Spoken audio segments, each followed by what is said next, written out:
Good morrow, scholars. Welcome to Iguana Theater, starring Iggy and Ben Iguana. There I am. Hello. Sorry about missing the last 2 days. On Saturday, I wasn't able to upload anything because I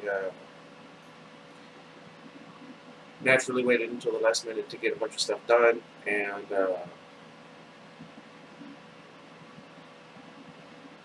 I went to visit the cemetery. So, yeah, that was the reason for that. And Sunday, I didn't get a chance to do anything because I'm very emotional. I'm not sure why I said it like that. I was just too tired on Sunday after my visit. Yeah, it just didn't seem right. So this week's going to be a little different than usual. I'll have Monday, Tuesday, Wednesday, Thursday. I will upload, and then we'll be back to normal eventually. Anyway, we are in Chapter 7, page 101, I think. I forgot to mention, but welcome back to the Austere Academy. Is that how it's pronounced? No one's told me yet. Anyway. The Baudelaire orphan's school day was particularly austere, a word which here means that Mr. Amoro's stories were particularly boring. Mrs. Bass's obsession with the metric system was particularly irritating, and Nero's administrative demands were particularly difficult. But Violet, Klaus, and Sunny did not really notice. Violet sat at her school desk, and anybody who did not know Violet would have thought that she was paying close attention, because her hair was tied up in a ribbon to keep it out of her eyes. But Violet's thoughts were far, far away from the dull tales Mr. Remora was telling.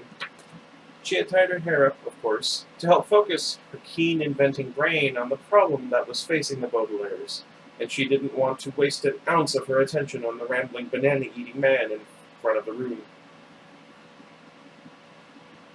Mrs. Bass had brought in a box of pencils for her class and was having them figure out if one of them was any longer or shorter than the rest. And if Mrs. Bass weren't so busy pacing around the room shouting, "Measure!" I don't think she would sound like that, but bear with me. She might have looked at Klaus and thought that perhaps he had shared her obsession with measurement, because his eyes were sharply focused as if he were concentrating. But Klaus was spending the morning on autopilot, a word which here means measuring pencils without really thinking about them. As he placed pencil after pencil next to his ruler, he was thinking of books he had read that might be helpful for their situation. And if Vice Principal Nero had stopped practicing his violin and looked in on his infant secretary, he would have guessed that Sonny was working very hard, mailing letters he had dictated to various candy companies complaining that about their candy quality. But even though Sonny was typing, stapling, and stamping as quickly as she could, her mind was not on secretarial supplies, but on the appointment that she and her siblings had with Coach Genghis that evening, and what they could do about it. An interesting question someone posted on TV Tropes. I don't know what made me think about it all now of all times. But where is the principal in all of this? No one ever says. I don't think they mention him at all. Or her. Anyway. The Quagmires were curiously absent from lunch, so the Baudelaires were really forced to eat with their hands this time. But as they picked up handfuls of spaghetti and tried to...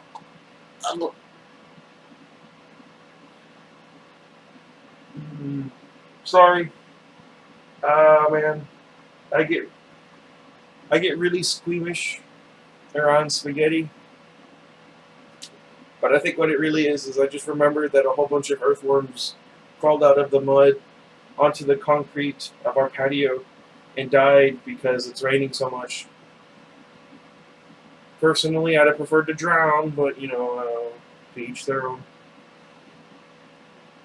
Oh, it's raining pretty heavily.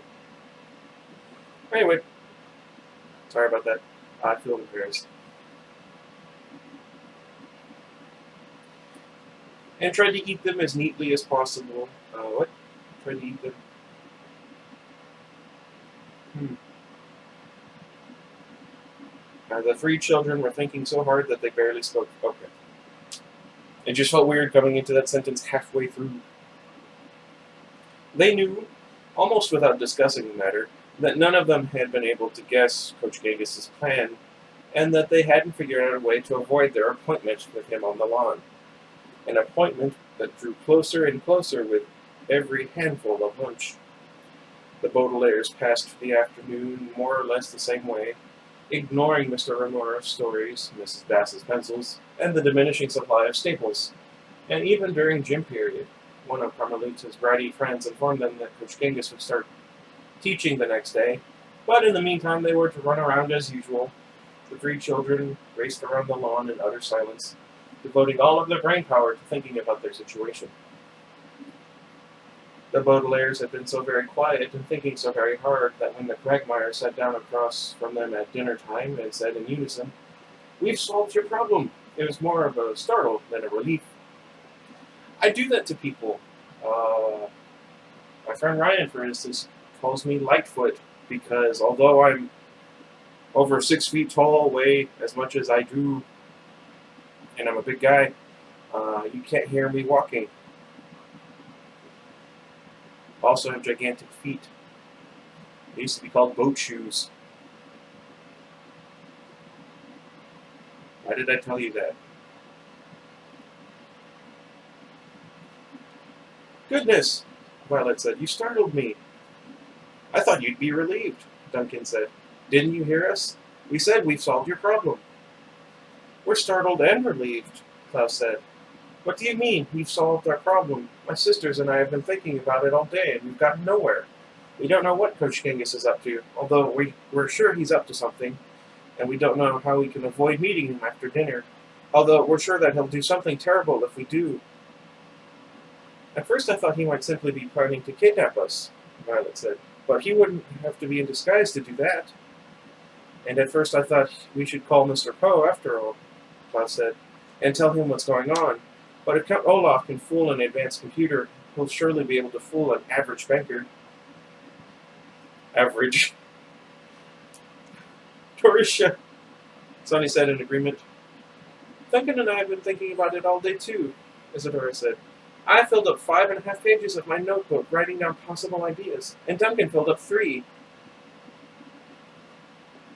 I write smaller, Duncan explained, handing his fork to Violet so she could take her turn at the meatloaf they were having for dinner. Right before lunch we compared notes, Isadora continued, and the two of us had the same idea, so we sneaked away and put our plan into action. That's why we weren't at lunch, Duncan explained. You'll notice that there are puddles of beverages on our tray instead of glasses. Well, you can share our glasses, Klaus said, handing his to Isadora.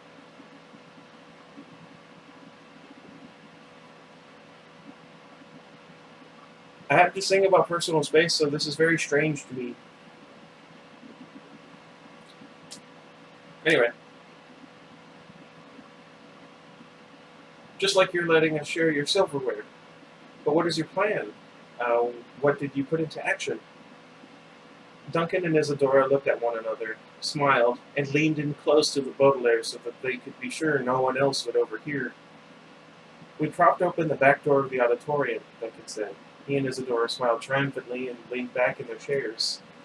The Baudelaires did not feel triumphant. They felt confused. They did not want to insult their friends, who had broken the rules and sacrificed their drinking glasses just to help them, but they were unable to see how propping open the back door of the auditorium was a solution to the trouble in which they found themselves. I'm sorry, Violet said after a pause. I don't understand how propping open the back door of the auditorium solves our problem. Don't you see? Isadora asked. We're going to sit in the back of the auditorium tonight, and as soon as Nero begins his concert, we will tiptoe out and sneak over to the front lawn. That way we can keep an eye on you and Coach Genghis. If anything fishy happens, we'll run back to the concert and alert Vice Principal Nero. It's the perfect plan, don't you think? Duncan asked. I'm rather proud of my sister and me, if I do say so myself. The Baudelaire children looked at one another doubtfully. They didn't want to disappoint their friends or criticize the plan that the Quagmire triplets had cooked up, particularly since the Baudelaires hadn't cooked up any plan themselves. But Count Olaf was so evil and so, turn the page, clever that the three siblings couldn't help but think that propping open the door and sneaking out to spy on him was not much of a defense against his treachery. We appreciate you trying to help us solve our problem, Klaus said gently. But Count Olaf is an extremely treacherous person. He always has something up his sleeve. I wouldn't want you to get into any danger on our behalf. Don't talk nonsense, Isadora said firmly, taking a sip from Violet's glass. Hey, wait a minute.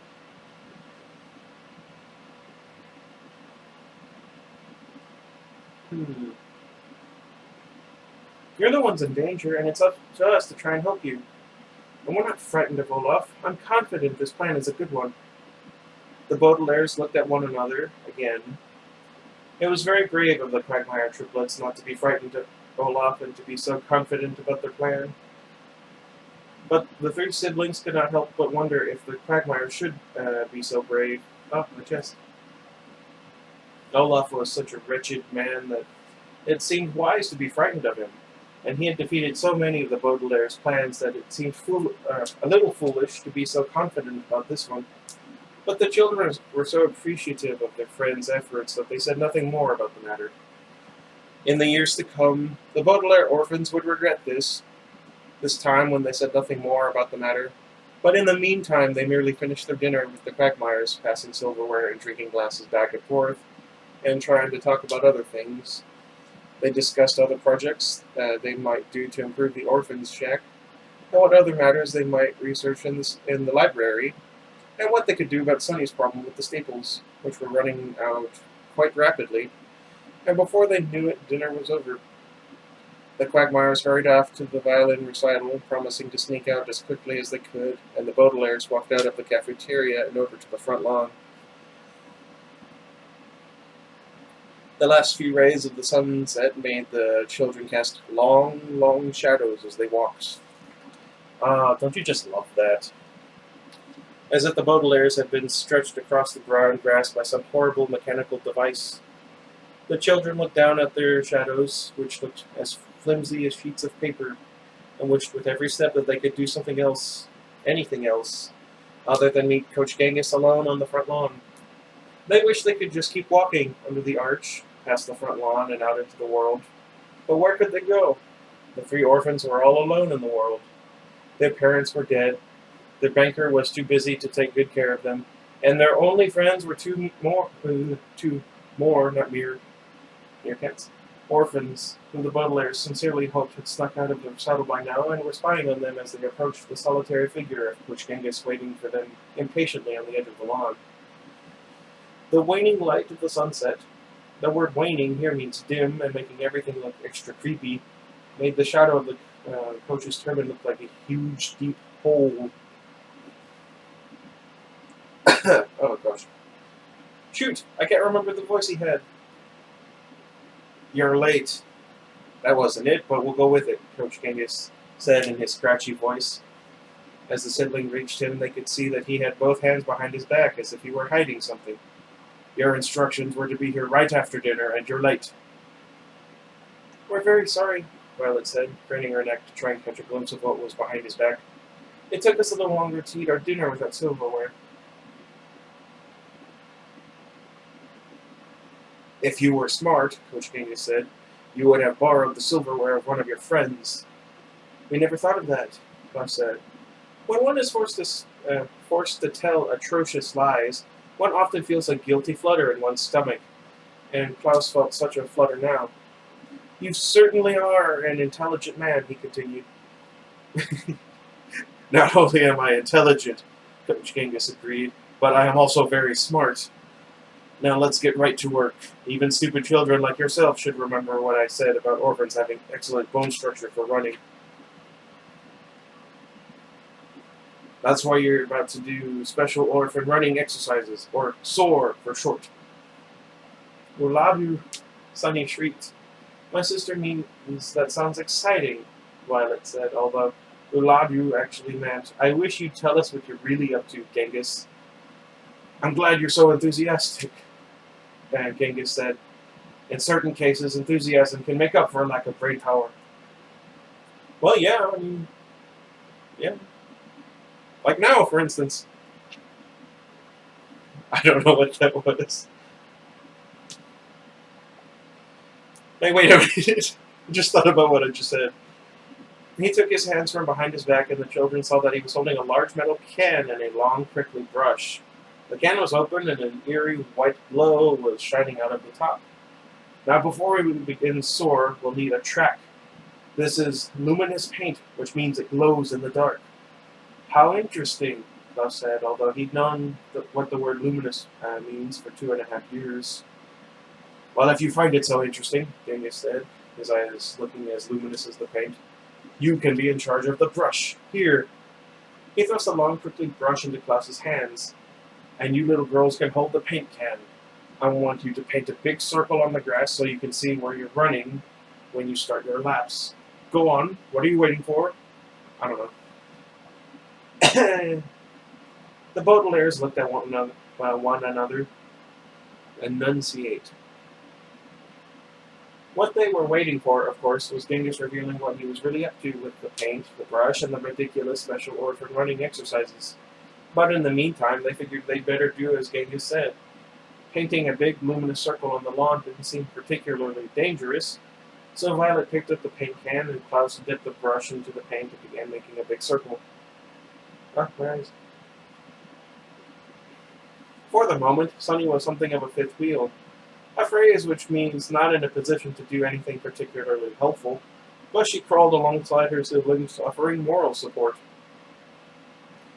Bigger, Genghis called out in the dark. Wider! The Baudelaires followed his instructions and made the circle bigger and wider, walking farther away from Genghis and leaving a glowing trail of paint. They looked out into the gloom of the evening, wondering where the quagmire triplets were hiding, or if indeed they had managed to sneak out of the recital at all. But the sun was down now, and the only thing the orphans could see was the bright circle of light they were painting on the lawn, and the dim figure of Genghis, his white turban looking like a floating skull in the night. Ooh, that sounds particularly disturbing. Bigger! Wider! All right, that's big and wide enough. Finish the circle where I am standing. Hurry up! What do you think we're really doing? Violet whispered to her brother. I don't know, Klaus said. I've only read 3 or 4 books on paint. I know that paint can sometimes be poisonous or cause birth defects, but Genghis isn't making us eat the circle, and you're not pregnant, of course, so I can't imagine. That was a disturbing sentence.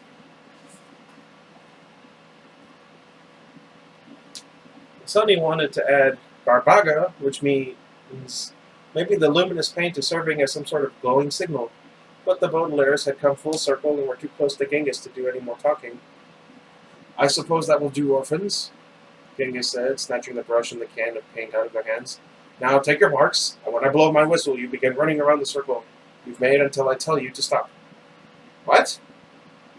No, I'm sorry. That wasn't the right way. What? Violet said. As I'm sure you know, there are 2 types of what in the world. The first simply means, excuse me, I didn't hear you.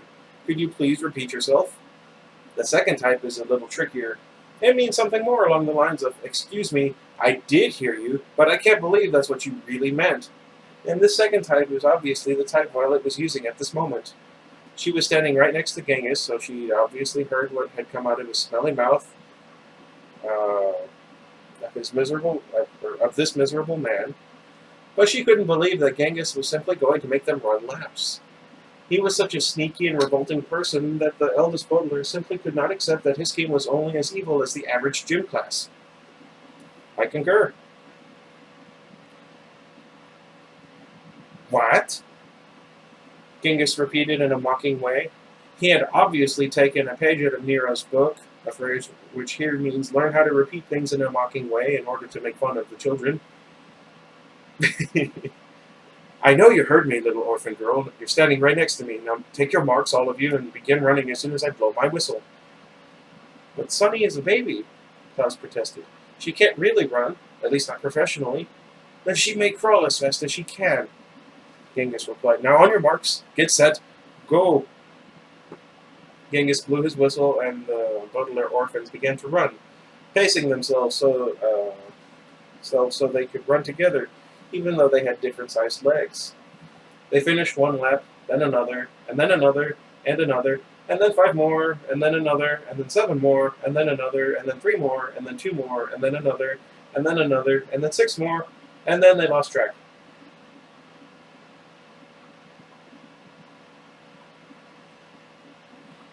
Coach Genghis kept blowing his whistle and occasionally shouted tedious and unhelpful things like, Keep running, or Another lap.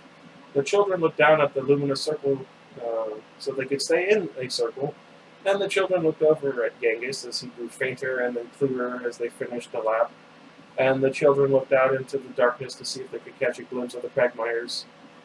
The Baudelaires also looked at one another from time to time, but they didn't speak, not even when they were far enough away from Genghis that he could not overhear. One reason they did not speak was to conserve energy, because although the Baudelaires were in reasonably good shape, they had not run so many laps in their lives, and before too long they were breathing too hard to really discuss anything. Yeah. I know how that is. I don't think I can make a full lap before I pass out. I'm very asthmatic and out of practice.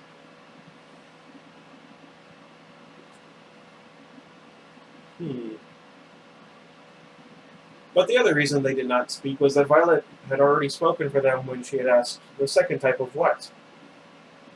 Coach Genghis kept blowing his whistle, and the children kept running around and around the track, and echoing in each of their minds was this second, trickier type of question. The 3 siblings had heard Coach Genghis, but they couldn't believe that S.O.R.E was the extent of his evil plan. The Baudelaire orphans kept running around the glowing circle until the first rays of sunrise began to reflect on the jewel in Genghis's turban. And all they could think was, What? What? What? Okie dokie. A little bit longer than I thought it was going to be, but not too bad. Again, I'm really sorry. I should have done something. I should have let you guys know. But, yeah. On the plus side, I think I might have been able to solve my sleeping problem.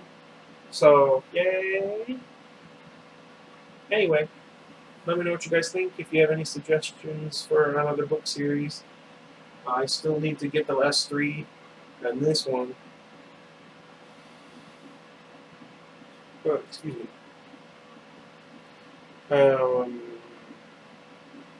ordered some new lightsabers, so I might do some reviews and maybe an unboxing or something. I don't know. Until next time, goodbye, everybody.